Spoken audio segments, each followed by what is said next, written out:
গেল নভেম্বরের তুলনায় ডিসেম্বরে কিছুটা কমেছে সার্বিক মূল্যস্ফীতি। পয়েন্ট টু পয়েন্ট ভিত্তিতে মূল্যস্ফীতির হার 10.89%, আর খাদ্য মূল্যস্ফীতির হার 12.92%।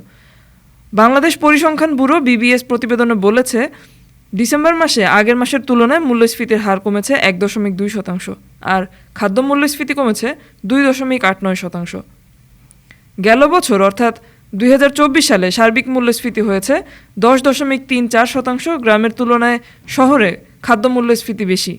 ধারণা করা হচ্ছে শীত মৌসুমের কারণে সবজির দাম কমে এসেছে, প্রভাব পড়েছে বাজারে। মূল্যস্ফীতি নিয়ন্ত্রণে সরকার নানামুখী পদক্ষেপ নিয়েছে।